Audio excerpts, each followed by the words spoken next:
The telegram clutched in Margaret Whitmore's gloved hand had turned damp from her nervous grip as she stood alone on the wooden platform of Abilene Station, Kansas, watching the iron horse that had carried her across half the country hiss and groan as it prepared to depart without her beloved anywhere in sight. It was the spring of 1878, and the prairie wind carried the scent of cattle and dust through the bustling railroad town that had become famous as a shipping point for Texas longhorns. Margaret had traveled all the way from Boston, leaving behind the only life she had ever known, to marry Thomas Bradshaw, the man who had courted her during his business trip east and promised her a life of prosperity in the growing Western territories. He had written such beautiful letters over the past 6 months, describing the home he was building for them, the land he had purchased, the future they would share together. She had believed every word. Now, as the afternoon sun beat down mercilessly and the train whistle blew its final warning, Margaret felt the first real stirrings of panic in her chest.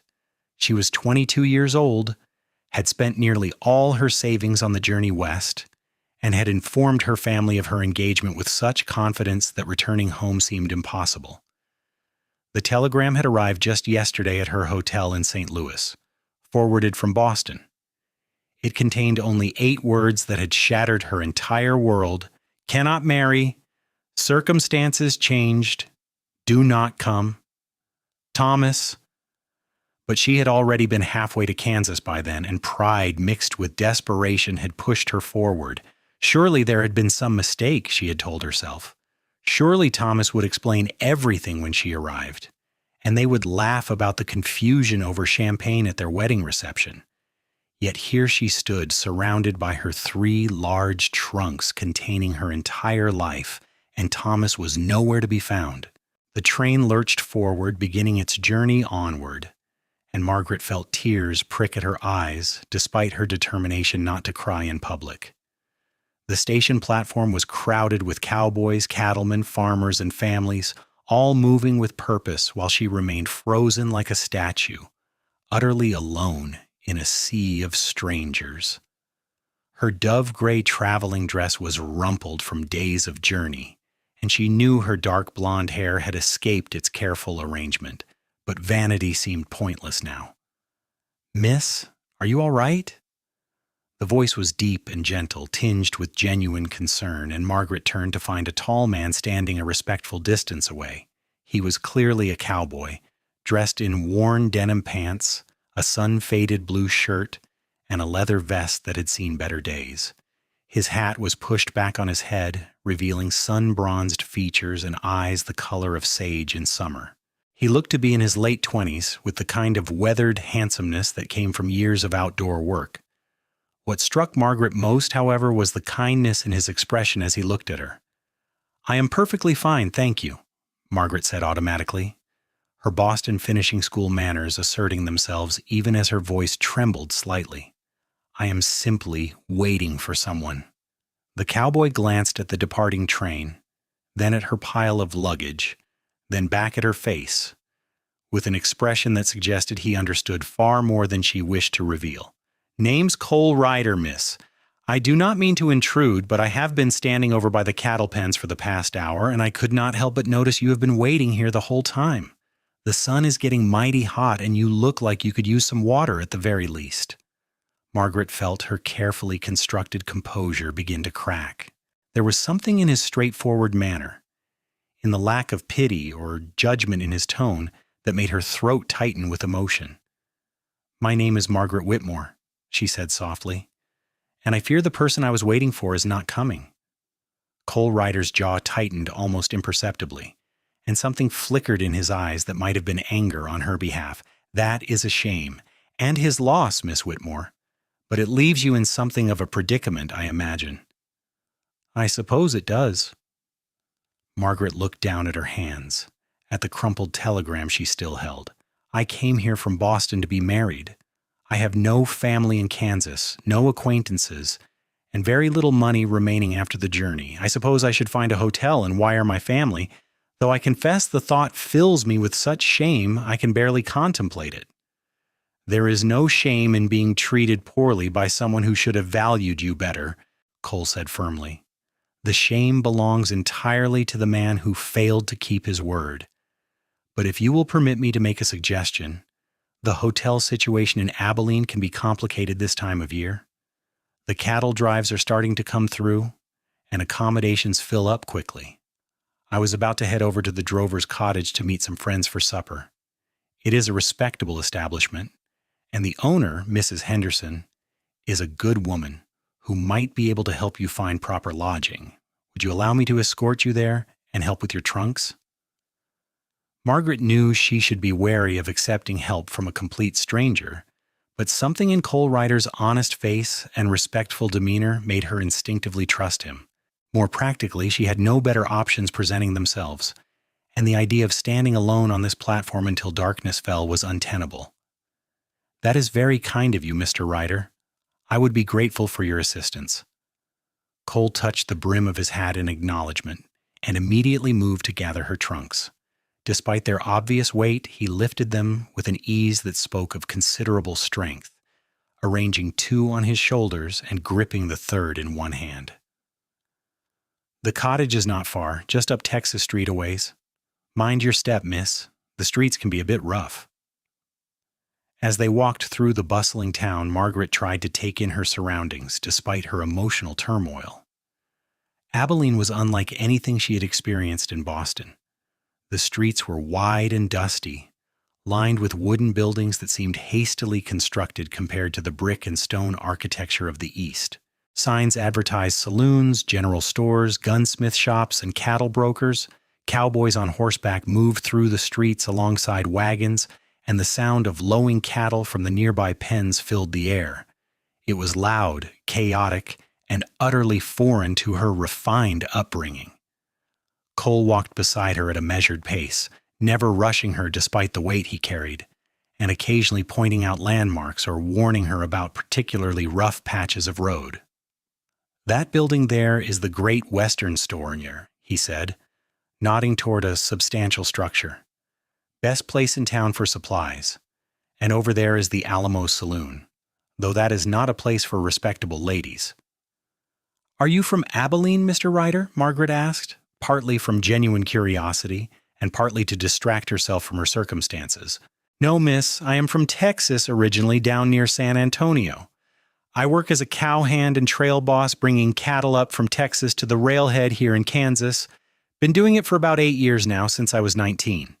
It is hard work, but honest, and I have been able to save a fair amount. I actually came to town today to handle some business regarding a piece of land I'm hoping to purchase south of here.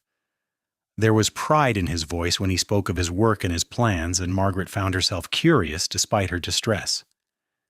You wish to have your own ranch? That is the dream, yes, a small spread at first, nothing fancy, but room to grow. I am tired of working for other men and want to build something of my own. Perhaps that sounds foolish to someone from a city like Boston.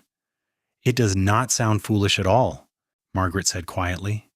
It sounds admirable. My father always said there was dignity in honest work and building something with your own hands. Cole glanced at her with interest. Your father sounds like a wise man. He was. He passed away 2 years ago. Margaret felt the familiar ache of that loss. It was shortly after that when Thomas came into our lives. He seemed so stable, so successful. My mother thought it was an excellent match. And what did you think? Cole asked perceptively. Margaret considered the question honestly. I think I was lonely and uncertain about my future. Thomas offered security and a new beginning. I convinced myself that was enough. Now I wonder if I was simply afraid of being a burden to my family. Before Cole could respond, they arrived at the drover's cottage, a substantial 3-story building that appeared to be one of the nicer establishments in town. Cole set down her trunks carefully near the entrance and opened the door for her. Inside, the lobby was clean and well appointed, with comfortable furniture and the smell of cooking food wafting from somewhere deeper in the building. A woman in her 50s with graying brown hair and a capable air approached them immediately. Cole Ryder, I heard you were bringing a herd through this week. How was the trail? Dusty as always, Mrs. Henderson. I have someone here who needs your help. Cole quickly and tactfully explained Margaret's situation, leaving out the more painful details, but making clear that she needed respectable lodging and perhaps assistance in determining her next steps. Mrs. Henderson's expression softened as she looked at Margaret. "You poor dear, what a terrible situation. Fortunately, I do have one room available, a small one on the third floor. It is not large, but it is clean and private. As for the cost, we can discuss arrangements that might ease your financial concerns. I am always in need of help with various tasks around the establishment, and I suspect an educated young lady from Boston might have skills I could use." The relief that flooded through Margaret was so intense she felt momentarily dizzy. "Thank you, Mrs. Henderson. You're very kind. I would be happy to work in exchange for my room and board while I determine what to do next." "It is settled then. Cole, be a dear and carry those trunks up to room 12, would you? Margaret, you look absolutely exhausted. Why do not you come into the dining room and have something to eat? You can tell me a bit about yourself, and we will figure out how to make this arrangement work." Over the next hour, as Margaret ate her first proper meal in days and talked with Mrs. Henderson, she began to feel a small spark of hope returning. The landlady was practical and sympathetic without being cloying, and she outlined various tasks Margaret could help with, including correspondence, bookkeeping, and assisting with the more refined guests who sometimes stayed at the cottage. It would not be the life Margaret had imagined, but it would give her time to think and plan without the humiliation of returning to Boston in defeat. Cole reappeared after delivering her trunks, and Mrs. Henderson immediately invited him to join them for supper. "Your friends are already in the back room, and I suspect they would enjoy meeting Miss Whitmore. She needs to meet some decent people in this town, and your crew is better than most." Cole hesitated, his gaze moving to Margaret. "Only if Miss Whitmore is comfortable with it. I know this has been an overwhelming day." Margaret found herself wanting his steady presence nearby, though she barely knew him. There was something calming about Cole Ryder, something genuine in a world that had just proven itself capable of great deception. "I would be glad for the company, if your friends would not mind." The back room of the drover's cottage was filled with 4 other men who all stood respectfully when Margaret entered. Cole made introductions, explaining that these were the men he worked with on the cattle drives. There was James Tucker, called Tuck, a cheerful man in his 30s with red hair and a ready smile. Samuel Sam Washington was a black cowboy around Cole's age with quiet dignity and intelligent eyes. Roberto Martinez was a Mexican vaquero who had been working cattle since childhood. And young Billy Thornton was barely 20, enthusiastic and eager to please. "Fellas, this is Miss Margaret Whitmore from Boston," Cole said. "She has just arrived in Abilene and will be staying here at the cottage. I would appreciate it if you would all help me make sure she is treated with respect around town." The message beneath his words was clear, and each man nodded seriously. "Any friend of Cole's is a friend of ours, miss," Tuck said warmly. "Welcome to Kansas. I am sorry it is not under better circumstances." Margaret found herself relaxing as the meal progressed. The cowboys were rough around the edges, certainly, and their manners would have scandalized Boston society, but they were fundamentally decent men who treated her with courtesy and included her in their conversation without making her feel like an outsider. They told stories about the trail, about ornery cattle and river crossings, about thunderstorms on the open prairie and nights spent under stars so thick they looked like spilled milk across the sky. Cole, she noticed, was clearly the leader of this group. The others deferred to him naturally, and he had an easy authority that came from competence rather than bluster. He also had a dry sense of humor that occasionally surprised her, slipping into the conversation so subtly that she almost missed his jokes at first. "So, Cole," Sam said at one point, a knowing gleam in his eye, "did you finish your business with the land office?" "I did. The property is mine as of this afternoon, 160 acres with water access and decent grazing. I can start building as soon as we finish this drive and collect our pay." "That is wonderful news," Billy exclaimed. "Does this mean you will not be going back to Texas with us?" "I will make one more drive to fulfill my commitment to Mr. Patterson," Cole said. "But after that, I'm staying in Kansas. It is time to start building something permanent." Roberto raised his glass. "To Cole's ranch. May it prosper and grow." Everyone drank to the toast, and Margaret found herself genuinely happy for this man she had just met. There was something moving about his determination to build a life through hard work and careful planning. As the evening wore on, exhaustion finally caught up with Margaret. Mrs. Henderson noticed her flagging energy and kindly suggested she retire for the night. Cole immediately stood. "I will walk you to your room, Miss Whitmore. These stairs can be tricky in the dark." They climbed the stairs in companionable silence, and when they reached her door, Margaret turned to face him. "Mr. Ryder, I do not know how to thank you adequately. You have shown me extraordinary kindness today, and I want you to know I will not forget it." Cole's expression was serious in the lamplight. "You do not owe me thanks, Miss Whitmore. Anyone with decency would have done the same. But I will say this. I know today probably feels like the end of something, but sometimes what looks like an ending is actually a beginning in disguise. You strike me as a strong woman, stronger perhaps than you realize. I think you're going to be just fine." "I hope you are right," Margaret said softly. "I truly do. I am heading back out to the cattle camp tomorrow, but I will be in town again in a few days before we head south. If you need anything at all, you can leave word with Mrs. Henderson and I will make sure it is taken care of. You are not alone here, Miss Whitmore. You have friends now, even if you just met them." After he left, Margaret entered her small room and finally allowed herself to cry. But they were not just tears of loss and disappointment. Mixed in was relief and a strange sense of possibility. Thomas's betrayal had devastated her, yes, but Cole Ryder's unexpected kindness had shown her that not all men were deceivers and not all hope was lost. The next few days passed in a blur of activity. Margaret threw herself into her work for Mrs. Henderson, desperate to prove her worth and to keep her mind occupied. She discovered that the landlady's bookkeeping was in something of a muddle, and she spent hours organizing accounts and creating a proper ledger system. She also helped with correspondence, wrote elegant menus for special dinners, and even assisted some of the guests with various needs. Mrs. Henderson was delighted with her efforts. "My dear, you are a godsend. I have been meaning to sort out those accounts for months, but I never had the time or, frankly, the skill. You have earned your keep and then some."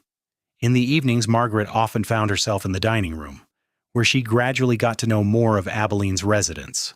There were shopkeepers and their wives, cattle buyers, railroad men, and even a doctor who took his meals at the cottage regularly. Most were kind once they learned her circumstances, though Margaret detected pity in some eyes that made her lift her chin with Boston pride. True to his word, Cole returned to town 4 days after their first meeting. Margaret was in the lobby reviewing supply orders when he walked through the door, dust-covered and tired-looking but smiling when he saw her. "Miss Whitmore, you're looking better. Has Mrs. Henderson been treating you well?"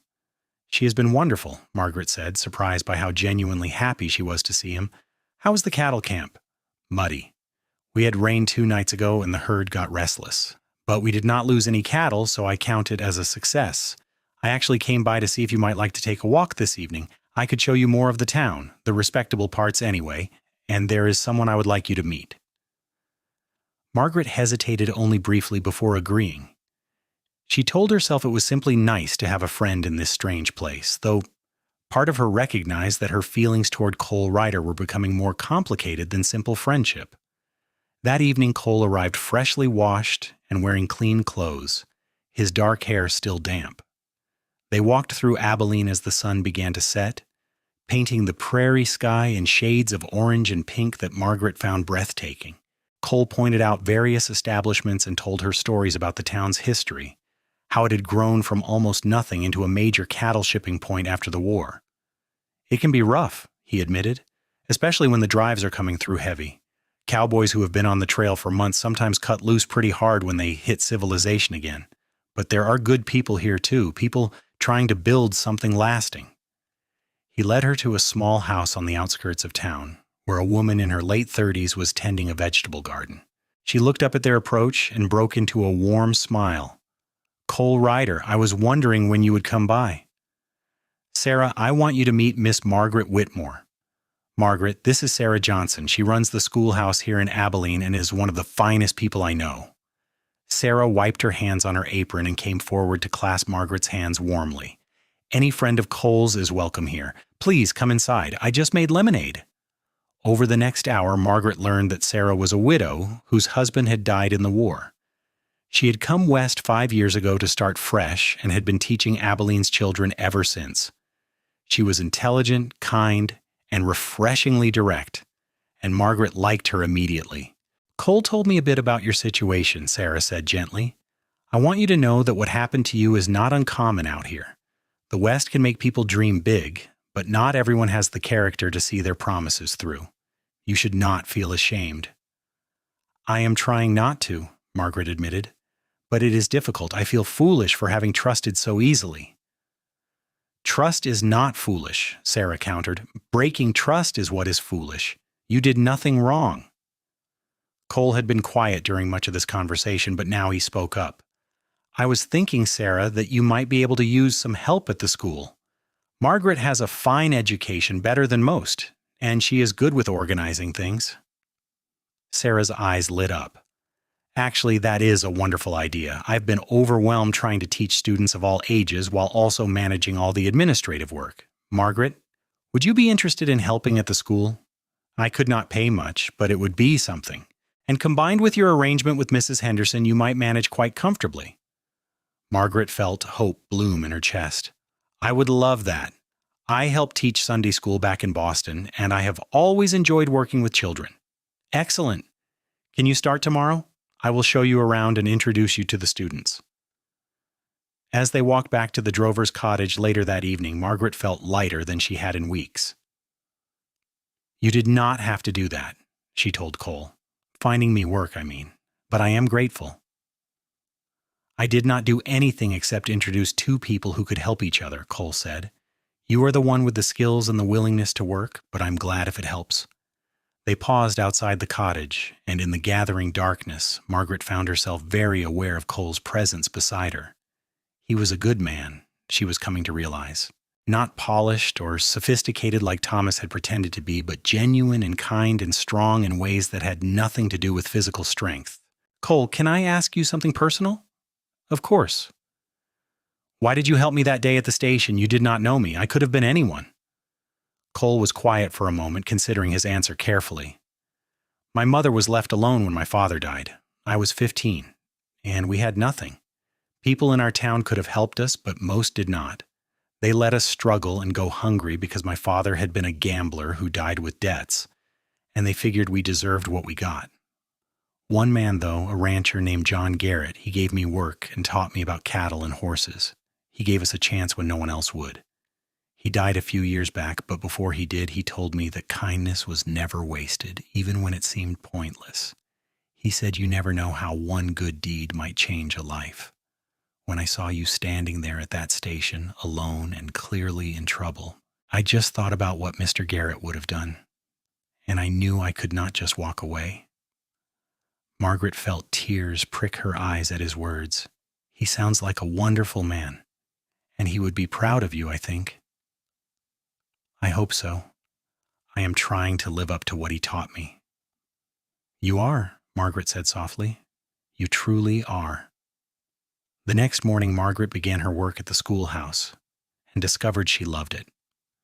Sarah's students ranged from 6 to 14 years old, children of farmers, shopkeepers, and workers from all backgrounds. Some were quite advanced, others barely knew their letters, but all were eager to learn. Margaret found herself particularly drawn to helping the older students with literature and writing, subjects she had always loved.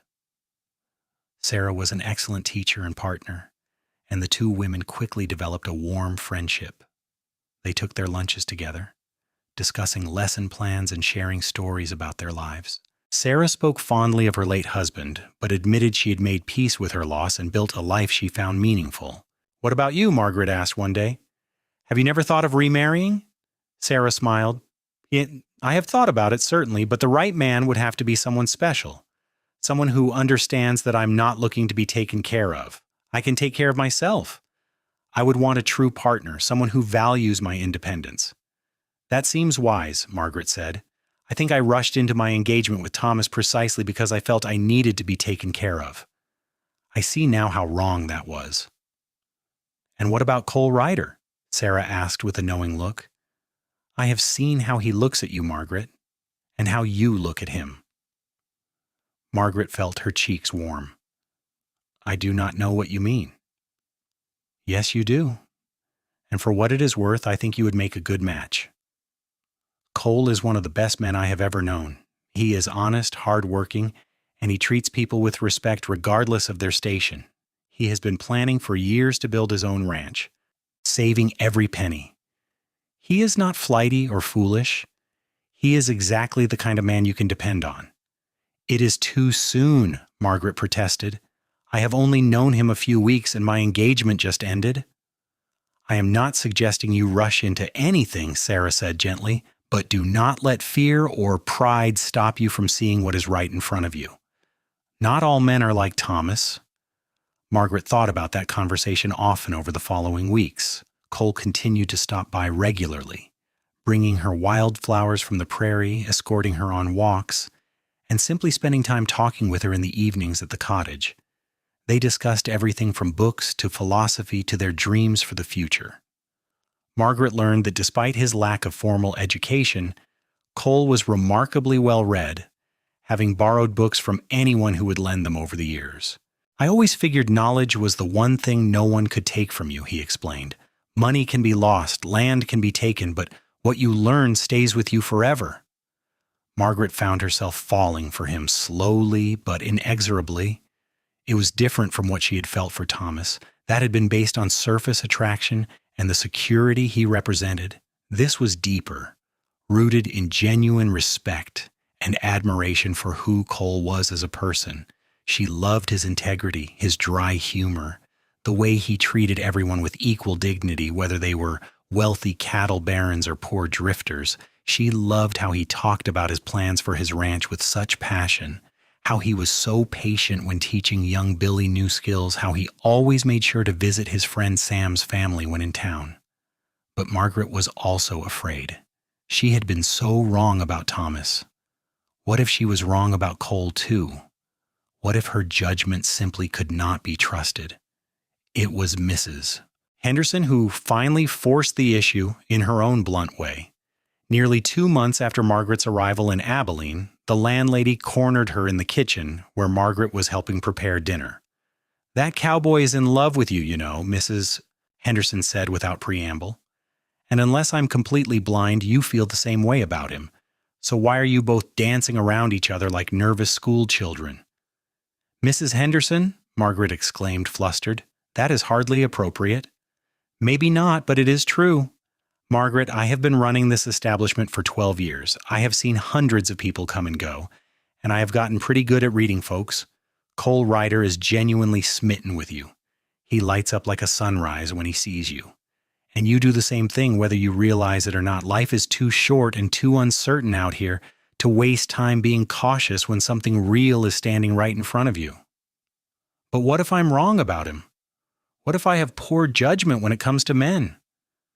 You are not wrong about Cole. You have had 2 months to observe him, to see how he treats people, to hear what others say about him. Everyone in this town respects Cole Ryder. He is known for being fair, honest, and hardworking. That Thomas fellow fooled you from a distance with pretty letters and false promises. Cole has shown you exactly who he is through his actions, day after day. There is a difference. Margaret knew Mrs. Henderson was right, but fear still held her back. What if she let herself love Cole and he changed? What if she gave her heart again and it got broken even worse than before? The crisis came unexpectedly one evening in late June. Margaret was closing up the schoolhouse after staying late to prepare lessons when 3 cowboys stumbled out of a nearby saloon clearly drunk. They saw her and began making crude comments, moving toward her with clear intentions that made Margaret's heart race with fear. Before they could get close, a familiar figure stepped between them and Margaret. Cole had been walking past on his way to the cottage and had seen what was happening. His voice was deadly calm as he spoke. The lady is under my protection, gentlemen. I suggest you move along. And who are you to tell us what to do? One of the cowboys slurred, though his companions looked less certain now that they were facing someone sober and capable. My name is Cole Ryder, and I am the man who will break every bone in your body if you take one more step toward her. Now you have two choices. You can walk away right now and we will forget this happened, or you can try me and end up explaining to your boss why you are too busted up to work. What is it going to be?" There was steel in Cole's voice, and a coiled readiness in his stance that made his threat entirely credible. The cowboys, even in their impaired state, recognized they were outmatched. They muttered something about not wanting trouble and stumbled off down the street. Cole immediately turned to Margaret, his expression shifting from dangerous to concerned. "Are you all right? Did they touch you?" "I'm fine. You arrived before they could." Margaret was shaking, though whether from fear or reaction or something else entirely, she was not sure. "Thank you, Cole. Again, you keep saving me." "I will always come when you need me, Margaret. Always." He said it with such conviction that Margaret felt something inside her finally break free from the fear that had been holding her back. "Cole, I need to tell you something." "What is it?" "I am falling in love with you." The words tumbled out before she could stop them, honesty overwhelming caution. "I have been fighting it because I was afraid of being wrong again, afraid of trusting my judgment. But Mrs. Henderson is right. Life is too short and uncertain to waste time on fear. You have shown me every single day since we met exactly who you are. You are kind and strong and honorable, and I do not want to keep pretending I do not care for you when I do. I care for you so much it frightens me." Cole's expression transformed, hope and joy flooding his features. He reached out and gently cupped her face in his hands, his touch infinitely tender. "Margaret, I have been in love with you since that first day at the station. I saw you standing there, trying so hard to be brave while your world fell apart, and something in my heart just recognized you. I know it sounds crazy, but it was like I had been waiting my whole life to find you. I did not want to push you or rush you, not after what you had been through, but I have hoped every single day that maybe you could come to care for me too. I do care for you. I love you, Cole Ryder." Margaret said it clearly, firmly, letting all her truth and feeling pour into the words. Cole's smile was radiant. Then he leaned down and kissed her, gentle at first but deepening as Margaret responded, wrapping her arms around his neck and pressing close. It was nothing like the chaste, proper kisses she had shared with Thomas. This was passionate and real and full of promise. When they finally pulled apart, both were breathing hard. Cole rested his forehead against hers. "Marry me, Margaret. I know it is fast, and I know I cannot offer you anything like the life you left in Boston, but I can offer you my whole heart, my complete loyalty, and a partnership building something real together. I want to build that ranch with you beside me. I want to wake up every morning for the rest of my life knowing you are there. I want to face whatever comes, good or bad, with you as my wife and partner." Margaret did not hesitate. She had hesitated with Thomas, had doubts she had pushed aside. With Cole, everything felt right in a way she had never experienced before. Yes, I will marry you, Cole Ryder. I cannot imagine anything I want more." They returned to the drover's cottage holding hands, both grinning like fools. When they announced their engagement, Mrs. Henderson actually whooped with joy and immediately began planning the wedding. Sarah was delighted when she heard the news the next day, hugging Margaret tightly and whispering that she was genuinely happy for her. Even Cole's crew celebrated, with Tuck insisting on buying drinks for everyone at the cottage's dining room. "I knew it," he crowed. "The moment I saw how Cole looked at you that first night, I told Sam this was going to happen." "You did not," Sam said, laughing. "You said, and I quote, that Cole was too stubborn to ever settle down." "Well, I changed my mind, and I'm glad I was wrong." The wedding was planned for late July, giving them a month to prepare. Margaret made her own dress with help from Sarah and Mrs. Henderson, using fabric from the general store and lace she had brought from Boston. It was simpler than the elaborate gown she had been planning for her wedding to Thomas, but she loved it more because it represented her new life, not the old one she had left behind. Cole spent the month wrapping up his obligations with the trail drive and beginning work on the ranch house. His crew, along with several other men from town who respected Cole and wanted to help, pitched in to get the basic structure built. It would not be fancy, Cole warned Margaret, but it would be solid and weather-tight, with room to expand as they needed. Margaret visited the ranch site for the first time 2 weeks before the wedding, riding out with Cole in a wagon. The land was beautiful. Rolling prairie with a creek running through it and a small stand of cottonwood trees that would provide shade. She could see the bones of the house rising, simple but sturdy, and outbuildings being constructed for livestock. "What do you think?" Cole asked anxiously. "I know it is not much yet."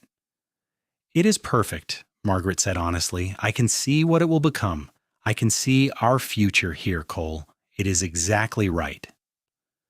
They walked the property hand in hand, Cole pointing out where he planned to fence pastures, where the barn would go, where they might plant a vegetable garden closer to the house. Margaret contributed her own ideas, talking about where they might put a chicken coop, where fruit trees could be planted. They were building something together, planning a life that would be theirs in every sense. The night before the wedding, Sarah hosted a small gathering for Margaret with Mrs. Henderson and a few other women from town who had become friends. They shared advice, some practical and some humorous, about marriage and running a household on a ranch. Margaret felt embraced by this community in a way she never had back in Boston, where relationships had been more formal and based on social standing. "I am glad you came to Abilene," Sarah told her quietly at one point. "Even though the circumstances were terrible, I am glad your journey brought you here. You belong with us now." "I feel that way too," Margaret admitted. "I thought I was coming west to start a new life with Thomas, but really I was coming to find my true home. I just did not know it yet." The wedding took place on a perfect July afternoon in the small church at the edge of town. Margaret wore her handmade dress with wildflowers in her hair, and Cole wore his best clothes with his hat held nervously in his hands as he waited at the altar.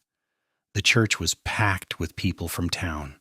Far more than Margaret had expected, testament to how many lives Cole had touched with his kindness and integrity over the years. When Margaret walked down the aisle, she saw Cole's eyes shine with unshed tears, and she knew her own were doing the same. This was nothing like the elaborate society wedding she had once imagined. It was better, because it was real and honest and surrounded by people who genuinely cared about them.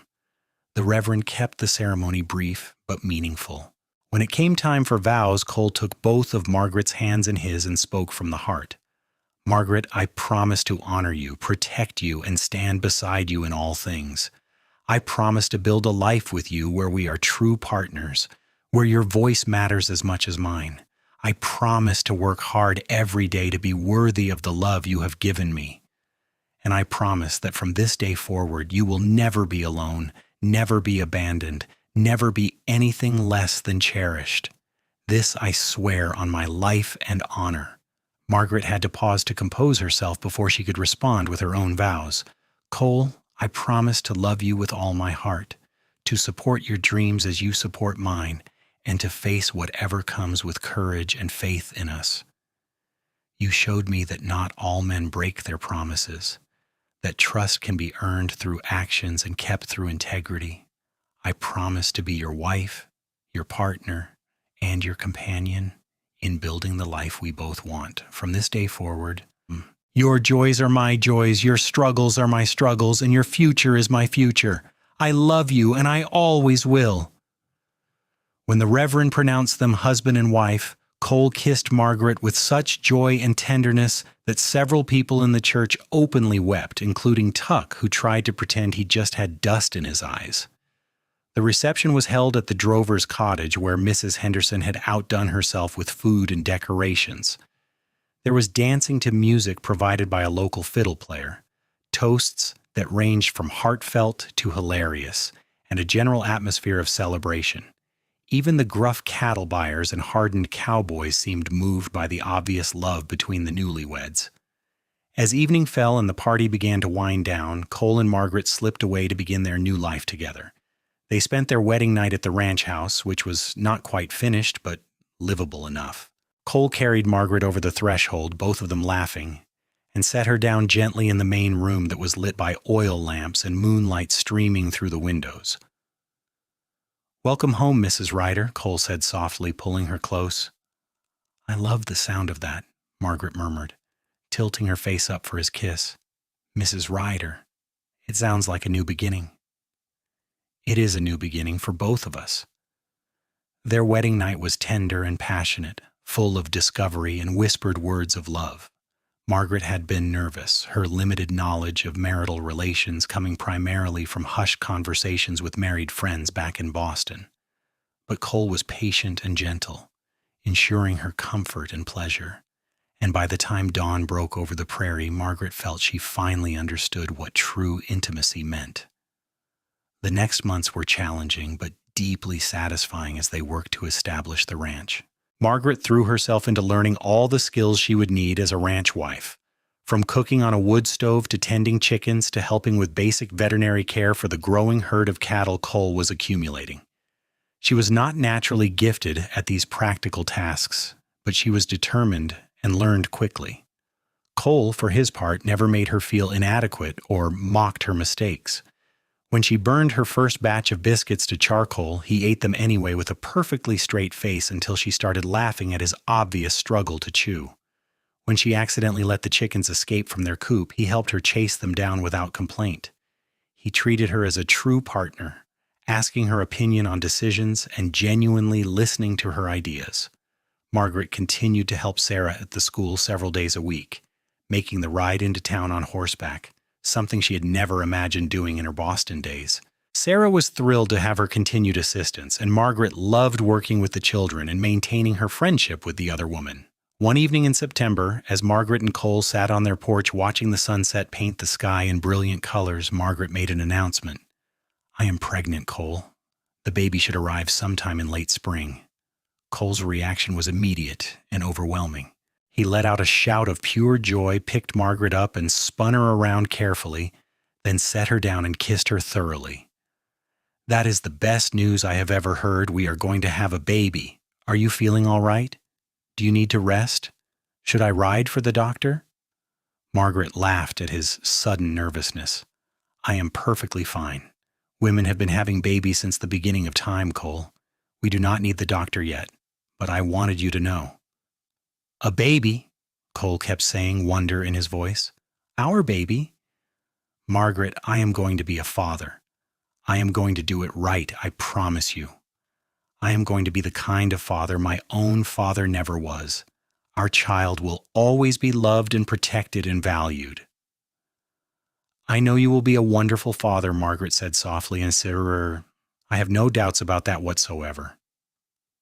The pregnancy was relatively easy. Though Margaret experienced some morning sickness in the early months, Cole was almost comically overprotective, trying to prevent her from doing any heavy work and worrying constantly about her health. Margaret had to finally sit him down and explain that she was pregnant, not ill, and that she needed to continue living a relatively normal life. During this time, they received unexpected visitors. Margaret's mother and younger sister arrived from Boston, having finally responded to the letters Margaret had sent, explaining what had happened with Thomas and her subsequent marriage to Cole. Margaret had been nervous about their arrival, uncertain how they would react to her dramatically changed circumstances. Mrs. Whitmore stepped down from the stagecoach in Abilene, looking every inch the proper Boston matron, her expression carefully neutral. Margaret's sister Ellen, who was 19, looked around with wide eyes at the rough frontier town. Mother, Margaret said, going forward to greet them, Ellen, I am so glad you came. Her mother embraced her stiffly. I had to see for myself that you were all right. Your letters were quite alarming. Abandoned by your fiancé, married to a cowboy, living on a ranch in the middle of nowhere. Can you blame us for being concerned? I understand, but I want you to meet Cole. He is a good man, Mother. I promise you, I am happy. Cole had accompanied Margaret to town, and he stepped forward now, removing his hat respectfully. Mrs. Whitmore, Miss Ellen, it is an honor to meet you. I know Margaret's marriage to me was not what you expected or probably wanted for her, but I love your daughter with all my heart, and I will spend every day of my life making sure she never regrets choosing me.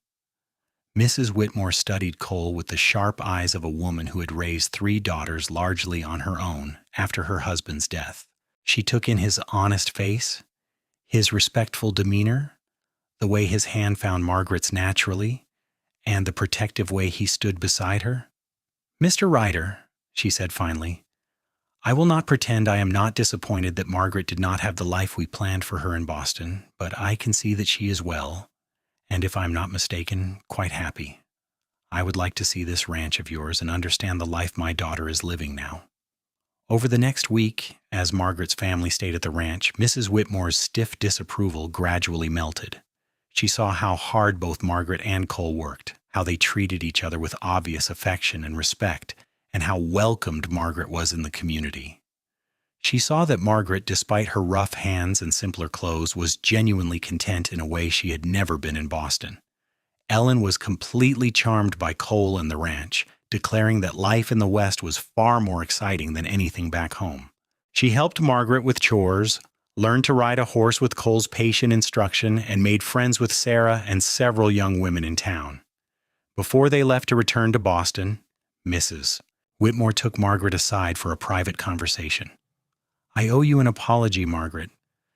When you wrote about Thomas's betrayal, my first thought was shame, worry about what people would say. I was so concerned with appearances that I failed to see the opportunity his abandonment represented. If he had not left you at that station, you never would have met Mr. Ryder, and I can see now that you are far better off with your cowboy than you ever would have been with Thomas Bradshaw." "Thank you, Mother. That means more than you know." "He's a good man, your Cole. Rough around the edges by Boston standards, certainly, but fundamentally decent and honorable. He looks at you the way your father looked at me, with love and pride and a touch of awe that he was fortunate enough to win you. Hold on to that, Margaret.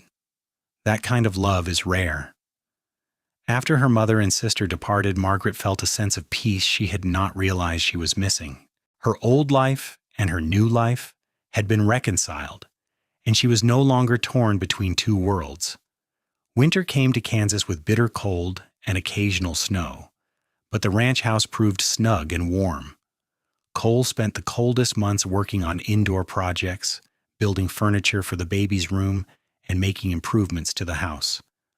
Margaret sewed baby clothes and blankets, read books by the fireplace, and planned for spring. In late March, when the prairie was just beginning to show hints of green, Margaret went into labor. Cole rode for the doctor and for Sarah, both of whom arrived quickly. Mrs. Henderson also came, bringing supplies and her own experience from raising 4 children. The labor was long and difficult, lasting through the night and into the next day. Cole paced outside, occasionally allowed in to hold Margaret's hand and whisper encouragement. When the baby finally arrived, a lusty boy with dark hair and strong lungs, Cole wept openly as he held his son for the first time. "He is perfect," Cole said in wonder. "Margaret, he is absolutely perfect. You are amazing. I cannot believe you just did that." They named him Daniel Thomas Ryder, the middle name chosen not after Margaret's former fiancé, but after Cole's mentor, Mr. Garrett, whose full name had been John Thomas Garrett. Little Daniel was a healthy, vigorous baby who demanded attention and kept both parents busy and exhausted. Cole proved to be a devoted father, helping with night feedings, walking the floor with a fussy baby, and generally treating his son with a mixture of love and reverence that touched Margaret deeply. She would often find him just watching Daniel sleep, a look of wonder on his face. "I cannot believe he is ours," Cole would say. "I keep thinking I'm going to wake up and discover this was all a dream, that I am still just a trail hand with nothing but a bedroll and a horse. Then I see you and Daniel, and I realize this is real. I have a family. I have everything I ever wanted." As Daniel grew, the ranch prospered. Cole's careful management and hard work paid off, and they were able to expand their herd and improve their property. They hired occasional help during busy times, and Cole maintained his friendships with his old trail crew, several of whom came to visit regularly. Tuck eventually married a widow in town, a warm woman named Mary who had 2 children from her first marriage. Sam bought his own small piece of land near Cole's ranch, and the 2 families became close, with their children growing up together. Roberto returned to Texas but wrote regularly with news of his own growing family. Billy, who had been so young when Margaret first met him, became Cole's right-hand man on the ranch, learning the business with plans to eventually start his own spread. 2 years after Daniel was born, Margaret gave birth to a daughter they named Rose Sarah, after the wildflowers Cole had brought Margaret during their courtship, and after Sarah Johnson, who had become like a sister to her. Rose was a quieter baby than Daniel had been, with Margaret's blue eyes and a thoughtful disposition. Watching Cole with their daughter was a revelation. He was so gentle with her, singing her soft lullabies and letting her grip his calloused fingers with her tiny hands. "I am going to teach her to be strong," he told Margaret one evening as he rocked Rose to sleep. "Strong and independent and never willing to settle for less than she deserves, like her mother." Life fell into a comfortable rhythm over the next few years. The ranch continued to grow, becoming one of the more successful operations in the area.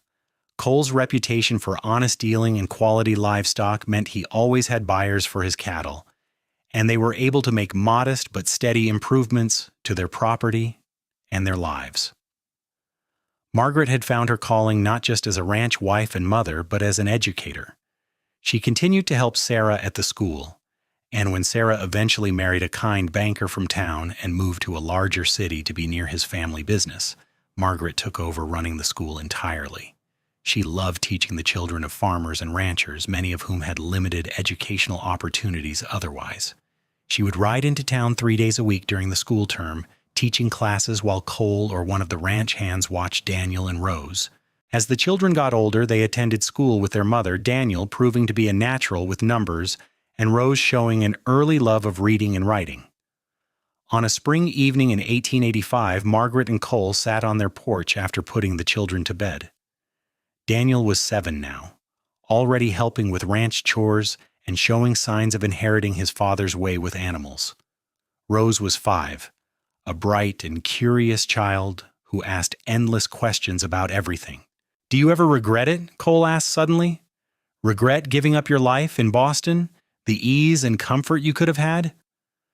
Margaret turned to look at her husband in surprise. "Cole Ryder, I have never regretted a single moment of my life with you. How could I when you have given me everything that truly matters? I have a partner who respects and loves me. I have children who are healthy and happy. I have work that I find meaningful. I have friends who are genuine. What more could I possibly want? I just know it has not always been easy. The work is hard. The winters are brutal. We have had lean times along with the good. I want you to be happy, Margaret. That matters more to me than anything. I am happy, Cole. I am happier than I ever imagined being when I was standing on that train platform 7 years ago. Feeling like my life was over, you showed me that day that sometimes the worst moments can lead to the best outcomes. That cowboy who saw a heartbroken woman and offered his help gave me a future I treasure. You gave me your heart, and I have never taken that gift for granted, not for a single day." Cole pulled her close, kissing the top of her head. "You gave me a reason to build something permanent. Before I met you, the ranch was just a dream, something I was working toward but never really believed would happen. You made it real. You made everything real." They sat in comfortable silence, watching the stars emerge one by one in the darkening sky, the prairie wind carrying the scent of grass and earth and possibility. 3 years later, Margaret gave birth to twins, 2 boys they named James and Samuel after Tuck and Sam, who were both deeply honored by the gesture. The twins were a handful, energetic and mischievous in equal measure, but they brought enormous joy to the family. Daniel, now 10, took his role as big brother seriously, helping watch over his younger siblings and teaching them as Cole had taught him. Rose at 8 was the twins' favorite playmate, inventing elaborate games and stories to keep them entertained. The ranch house had been expanded twice now to accommodate their growing family, and the land around it had been transformed from raw prairie into a thriving homestead. There were fenced pastures, a large barn, several outbuildings, a productive vegetable garden, fruit trees, and even a small pond Cole had helped dig and fill. The cattle herd had grown to several hundred head, making them prosperous by local standards. Margaret had given up teaching at the school when the twins were born, but she taught her own children at home and occasionally held classes at the ranch for neighboring children whose families lived too far from town for regular schooling. She had become something of a pillar of the community, known for her charity work, her advocacy for education, and her willingness to help families in need. Cole, for his part, had become a respected rancher whose opinion was sought on matters ranging from water rights to cattle breeding to local politics. He had been asked several times to run for county commissioner, but always declined, saying his place was on the ranch with his family. He did serve on the school board, however, ensuring that his wife's educational initiatives received proper support. On their 10th wedding anniversary, Cole surprised Margaret with a trip to Denver, arranging for the children to stay with Sam and his wife for a week. It was the first time they had been alone together for more than a few hours since the twins were born, and they felt almost like the newlyweds they had once been. They stayed in a fine hotel, ate in elegant restaurants, attended the theater, and simply enjoyed each other's company without the constant demands of children and ranch work. One evening, as they walked through Denver's gas-lit streets, Margaret squeezed Cole's hand. "This is wonderful, Cole. Thank you for planning it. You deserve it. You work so hard, taking care of the children, running the household, teaching, helping with the ranch. I wanted to remind you that you are not just a mother and teacher and rancher's wife. You are also my Margaret, the woman I fell in love with, and sometimes I think we forget to just be Cole and Margaret without all the other roles we play. I love all those roles, though. I love being a mother and wife. I love our life. I know you do. I do too. But it is still nice to step away sometimes and remember where it all started. Remember that scared but brave woman standing at a train station and the cowboy who took one look at her and knew his life was about to change." "I was so lost that day," Margaret said softly. "I thought Thomas abandoning me was the worst thing that could happen. Now I know it was the best thing. It brought me to you." They returned to the ranch refreshed and eager to see their children. Maucherisker, who had apparently kept Sam's household in a state of cheerful chaos during their absence. Daniel had organized a fishing expedition that resulted in all the children falling in the creek. Rose had taught everyone a play she had written that featured a princess who saved herself, and the twins had convinced Sam's oldest son to help them build a fort that had subsequently collapsed on them, though thankfully without injury. "Your children are wonderful," Sam's wife said with a laugh, "but I am exhausted. How do you manage all 4 of them?" "Carefully," Margaret said, hugging each of her children in turn and feeling her heart swell with love for them despite their mischief. "Very, very carefully." As the 1890s arrived, the Wild West that Cole and Margaret had known began to change. Railroads crisscrossed the prairie, towns grew larger and more civilized, and the days of the great cattle drives were fading into history. But their ranch remained a constant, a piece of land they had built together and a legacy they were creating for their children. Daniel, now a teenager, was already talking about expanding into breeding horses in addition to cattle. He had his father's gift with animals and his mother's head for business, a combination that promised future success. Rose wanted to be a teacher like her mother, though she also wrote poetry and stories that showed real talent. The twins, still young and wild, were full of dreams that changed by the day, but both were smart and capable boys who would find their own paths in time. One evening in the summer of 1893, the entire family was gathered on the porch after supper, enjoying the cool breeze after a hot day. Daniel was repairing a bridle, Rose was reading aloud from a book, and the twins were engaged in some complicated game involving marbles and elaborate rules only they understood. Cole looked at Margaret, now 40 years old, and even more beautiful to him than she had been at 22. There were lines at the corners of her eyes, her hands were roughened from work, and her hair held some threads of silver, but she was still the woman who had captured his heart at first sight. She caught his gaze and smiled, that special smile she reserved just for him. "What are you thinking about, Cowboy?" "I am thinking about how 15 years ago I walked into a train station to conduct some business and walked out with my entire future. I am thinking about how lucky I am. I am thinking about how much I love you and this life we built together. I love you too, Cole, every day, with everything I am." Rose looked up from her book with the romantic sensibility of a 12-year-old girl. "Is that how you and Papa met, Mama? At a train station?" Margaret exchanged a glance with Cole. They had told the children a simplified version of their meeting before, leaving out the more painful details of her abandonment. Now, though, Rose was old enough to understand the fuller story. "Yes, sweetheart. I came to Kansas to marry a different man, but he did not keep his word.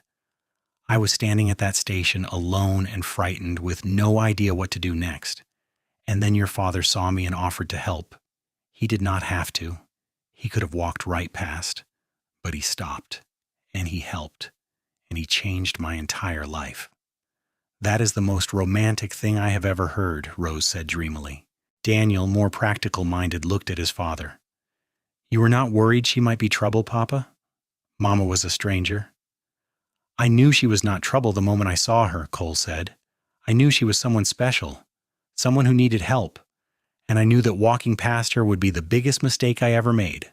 So I helped, and she turned out to be the best thing that ever happened to me. That is why I always tell you boys to help people when you can. You never know how one moment of kindness might change everything." "Is that why you helped the Johnsons when their barn burned?" one of the twins asked. "And why you gave the Peterson family cattle when they lost theirs to disease?" the other twin added. "Yes, exactly. Because people helped me when I needed it. And because your mother taught me that we are all connected. What we do matters, how we treat people matters. Always remember that." As the evening deepened into night and the children eventually drifted off to bed, Cole and Margaret remained on the porch, holding hands and watching the stars just as they had done countless times over the years. "Do you think our children understand how rare this is?" Margaret asked softly. "A marriage built on genuine love and respect? I see so many couples who settled for less, who are just enduring each other rather than truly partnering. I think they see it, even if they do not fully understand it yet. We are showing them what a good marriage looks like. When they are ready to find their own partners someday, they will know what to look for. They will know not to settle. I hope Daniel finds someone who challenges him and matches his ambition. I hope Rose finds someone who appreciates her creativity and intelligence. And I hope the twins find partners who can keep up with their energy and mischief." Cole chuckled. "I just hope we survive raising them to adulthood first. The twins are going to turn my hair completely gray." "Your hair is already half gray, my love." "Then they will finish the job. But I would not trade a single moment, even the chaos. This is everything I ever wanted, Margaret. You, our children, this land. It is more than I ever dared to dream." The years continued to pass, bringing both joys and sorrows as life always does. They lost friends to illness and old age, saw other friends welcome grandchildren, and weathered droughts and harsh winters that tested their resilience. But through everything, Cole and Margaret faced it together, their partnership stronger with each passing year. In 1898, when Margaret was 45 and Cole was 48, Daniel married a spirited young woman named Catherine, who was the daughter of a neighboring rancher. The wedding was a joyous occasion, held at the ranch with friends and family traveling from across the state to celebrate. Watching their oldest child begin his own married life, Margaret felt the circle of life completing itself. "I remember our wedding," she told Cole, as they danced together at the reception. "It was smaller than this, but just as full of love." "Our wedding was perfect," Cole said, "and so is this one. Our son chose well. Catherine will be a true partner to him just like you are to me." Rose, now 17, was already courting a young teacher who had come to town the previous year. Margaret approved of the young man, who clearly adored Rose and respected her ambitions. The twins, 14 now, and finally beginning to settle slightly, were developing their own interests and personalities, though they remained close as only twins can be. 2 years later, Rose married her teacher, and they moved to Topeka, where he had accepted a position at a larger school. Rose planned to teach as well and to continue her writing. Margaret cried at her daughter's wedding, mourning the loss of her daily presence even as she celebrated her happiness. "She will be fine," Cole assured her that night. We raised her to be strong and independent. She is going to have a wonderful life. I know. It is just hard watching them grow up and leave. We still have the twins. They will keep us busy for a few more years yet. Indeed, the twins kept the ranch lively until they too eventually left to pursue their own dreams. James became a veterinarian studying in Kansas City before returning to the area to practice. Samuel went into business, starting a successful freight company that served the growing towns of Kansas. By 1905, Cole and Margaret were in their 50s, officially grandparents multiple times over, and the acknowledged patriarch and matriarch of a sprawling family that included their 4 children, their spouses, and a growing number of grandchildren. The ranch, now one of the most successful in the county, employed several permanent hands and was beginning to transition to Daniel's management as Cole gradually stepped back. On a warm evening in June, celebrating what they calculated was their 27th wedding anniversary, Cole and Margaret took a ride across their land just as they had done so many times over the years. The prairie was green and lush, cattle grazed peacefully, and the sun was beginning to set in a spectacular display of color. 27 years, Margaret marveled. Where did the time go, Cole? Into building this, Cole gestured at the land around them, into raising our children, into loving you. I regret nothing, Margaret, not a single moment. Neither do I. I think about that girl I was standing at that train station, and I barely recognize her. She was so afraid, so uncertain. I wish I could tell her that everything was going to work out better than she ever imagined. That girl had courage even if she did not realize it. She got on a train and traveled across the country for what she thought was love. When that fell apart, she did not give up. She stayed, she worked, she built a new life. I fell in love with her courage as much as her beauty. And I fell in love with a cowboy who saw someone in need and helped without expecting anything in return, who offered his heart so generously. They rode in comfortable silence for a while, eventually dismounting near the creek that ran through their property. This was the spot where Cole had first told Margaret he loved her, where they had brought their children to play and fish and explore, where family picnics and celebrations had been held countless times. If you could go back, Cole said suddenly, and change what happened with Thomas, would you?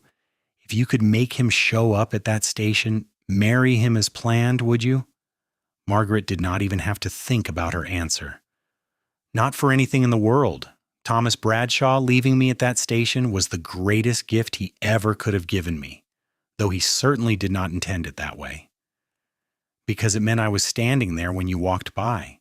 It meant I got to have this life with you, instead of whatever compromised existence I would have had with him. Every hardship, every challenge, every difficult moment of the past 27 years has been worth it because I faced them with you beside me. Cole pulled her into his arms, kissing her with all the love and passion that had not dimmed despite decades of marriage. I love you, Margaret Ryder, more today than yesterday, and less than I will tomorrow. I love you too, Cole, always and forever. As they stood there by the creek, the setting sun painting the sky in gold and rose, 2 people who had found each other by chance and built a life by choice, they knew their story was not just their own. It was a legacy they were passing to their children and grandchildren, a testament to the power of kindness, the importance of keeping promises, and the transformative nature of true love. Years continued to pass, and Cole and Margaret aged gracefully together, their love deepening into the kind of profound connection that only decades of shared life can create.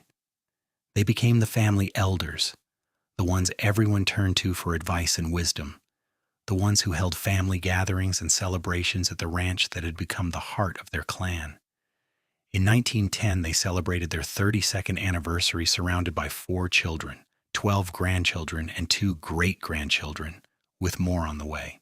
The ranch house had been expanded again to accommodate family gatherings, and the land was now being farmed and ranched by the 3rd generation, with Daniel's oldest sons taking increasingly active roles in management. Cole, now 60, had finally fully retired from active ranch work. though he still rode the property daily and kept a close eye on everything. His hair was silver now, his face deeply lined from decades under the prairie sun, but his eyes were still bright and his smile still warm. He was known throughout the county as a man of integrity, someone whose word was his bond, and who had built his success through honest work and fair dealing. Margaret, at 57, was still teaching, though now she mainly worked with the youngest grandchildren and great-grandchildren, passing on her love of learning to the new generation. Her hair was more silver than blonde now, and her hands showed the wear of decades of work, but she moved with grace and energy that belied her years. She was revered in the community as an educator and advocate, having helped establish several schools in the county and fought for educational opportunities for children of all backgrounds. On a crisp autumn evening, as they sat together on the porch that had been the backdrop for so many important moments in their lives, Margaret leaned her head on Cole's shoulder and sighed contentedly. "What are you thinking about?" Cole asked, his arm coming around her automatically. "I am thinking about how grateful I am, grateful for every moment, every year, every challenge and triumph. Grateful that I got to spend my life with you." "I am the grateful one, Margaret. You took a broken-down cowboy with nothing but a dream and made him into something better. You gave me a family, a legacy, a reason to be better than I might have been. You were never broken down, Cole Ryder. You were the finest man I ever met from the very first moment. You just needed someone to build a life with. And you needed someone who would never leave you standing alone at a train station." They both smiled at the reference to how they met, a story that had become legendary in their family, told and retold to children and grandchildren as an example of how fate and choice intertwined, how one moment of kindness could change everything. As the stars began to emerge in the darkening sky, Cole and Margaret sat in the peaceful silence of people who had shared a lifetime together and needed no words to communicate their love. The prairie wind carried the sounds of their land, the lowing of cattle, the rustle of grass, the distant laughter of grandchildren playing in the yard. This was their legacy, built from nothing more than a chance meeting and the courage to trust again, to love again, to believe that the future could be better than the past. From that moment of abandonment at a train station had come all of this: a thriving ranch, a large and loving family, a partnership that had stood the test of time and hardship and change. Margaret thought about the woman she had been, standing on that platform in Abilene with her broken dreams and uncertain future. If she could speak to that frightened girl now, she would tell her that sometimes the worst moments open doors to the best outcomes. That being left behind can mean you are free to move forward toward something better. That the right man will not just promise you love, but will show it every single day through his actions and choices. Cole thought about the young cowboy he had been, working hard and saving his money and dreaming of the day he could build his own ranch. If he could speak to that younger self, he would tell him that the real wealth would not come from the land or the cattle, but from the woman he would meet on an ordinary afternoon at a train station. That helping her would be the most important decision he ever made. That love, real love, was worth more than all the successful ranches in Kansas. They had lived their love story together every day for more than 3 decades, and they knew they would continue living it for whatever time remained to them. It had not been perfect. There had been arguments and struggles, losses and disappointments, moments of frustration and fear. But through it all, they had chosen each other, supported each other, and loved each other with the kind of steadfast devotion that transformed the ordinary into the extraordinary.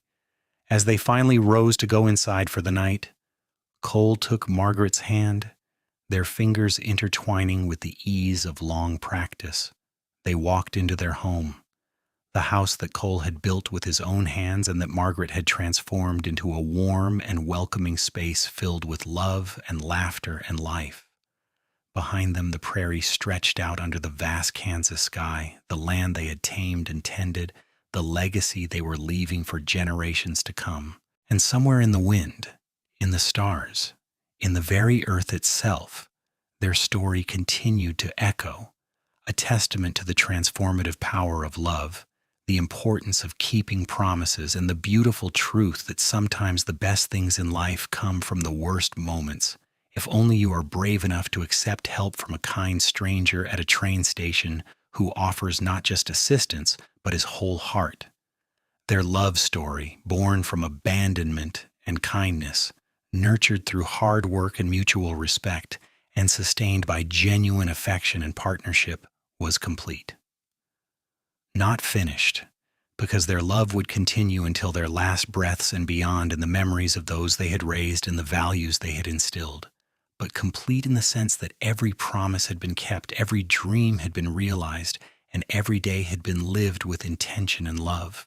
Margaret Whitmore, who had once been left standing alone at a train station by a man who broke his promises, had found her true home and happiness with Cole Ryder, the cowboy who saw her, helped her, and loved her for the rest of their lives. And that, in the end, was the only story that mattered.